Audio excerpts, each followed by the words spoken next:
இந்த கொஸ்டினை பொறுத்த வரைக்கும் நமக்கு ஒரு நம்பர் சீரிஸ் மாதிரி கொடுத்துட்டு அதோட சிம்பிளிஃபை அதாவது சுருக்குகை என்ன அப்படின்னு சொல்லி கேட்டிருக்காங்க. இப்போ ஃபஸ்ட் டைமில் பாருங்கள் அப்பர் லிமிட்டில் 0ன்னு இருக்குது. இப்போது எந்த ஒரு நம்பர்ஸோட அப்பர் லிமிட்டில் 0ன்னு இருந்தாலுமே அதோட மதிப்பு 1ன்னு அர்த்தம். இப்போ நான் இதில் இருக்கிற டேர்ம்ஸை கஷ்டப்பட்டு கண்டுபிடிச்சாலுமே இதோட அப்பர் லிமிட்டில் 0 இருக்கிறதுனால அதோட வேல்யூ என்ன தான் 1 தான் அதோட வேல்யூ. ஸோ நான் 1ன்னு எழுதிக்கிட்டேன். 1 இன்ட்டு பேலன்ஸ் இருக்கிற எல்லா டைமும் எழுதிப்போமா. பேலன்ஸ் என்னெல்லாம் இருக்குது, 4 அப்பர் லிமிட் -1 இருக்குது, ப்ளஸ் 4 அப்பர் லிமிட் -2 இருக்குது, ப்ளஸ் 4 அப்பர் லிமிட் -3ன்னு இருக்குது. ஸோ கொடுத்துருக்க மற்ற டைம்லாம் எழுதிக்கிட்டேன். இப்போது 2 அப்பர் லிமிட் -1ன்னு இருக்குதுன்னு வச்சுக்கோங்களேன்.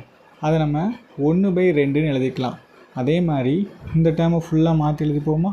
அப்போது 4 அப்பர் லிமிட் -1 1/4ன்னு எழுதிக்கிறேன். அதே மாதிரி 4 அப்பர் லிமிட் -2 1/4 தான் ஹோல் ஸ்கொயர்னு எழுதிக்கணும். ப்ளஸ் 4 அப்பர் லிமிட் -3 அப்படிங்கிறத 1/4 தான் ஹோல் க்யூப்னு எழுதிக்கிறேன். இப்போ இந்த கீழே இருக்க டேர்முக்கு எல்லாத்துக்கும் எல்சிஎம் கண்டுபிடிக்க போகிறேன். எல்சிஎம் இந்த மாதிரி பவர் வேல்யூ இருந்துச்சுன்னா ரொம்ப சிம்பிள். இருக்கிற பவர் வேல்யூவில் எது பெருசுன்னு பாருங்கள். 4 அப்பர் லிமிட் 3 தான் பெருசு. அப்போது டிவைடட் பை 4 அப்பர் லிமிட் 3ன்னு எழுதிக்கிறேன். இப்போ ஃபஸ்ட் டைமை பாருங்கள், நமக்கு என்ன இருக்குது, வெறும் 1/4 தான் இருக்குது. ஆனால் கீழே 4 அப்பர் லிமிட் 3 வந்திருக்கு. அப்போ எனக்கு எவ்வளோ குறைஞ்சிருக்கு, 4 ஸ்கொயர்டு குறைஞ்சிருக்கு. அதாவது ஒரு 4 தான் இருக்குது, எனக்கு 2 4 வேணும். அதனால் மொதல் டைமில் 4 ஸ்கொயர்னு எழுதிக்கிறேன். இதே மாதிரி ரெண்டாவது டைமில் என்ன இருக்குது, 4 ஸ்கொயர்டுன்னு இருக்குது, எனக்கு 4 க்யூப் வேணும். அதனால் ஒரே ஒரு 4 மட்டும் எழுதிக்கிறேன்.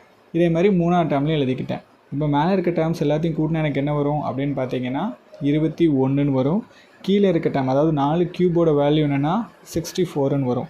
அப்போ 21 டிவைடட் பை 64 தான் ஆன்சர்.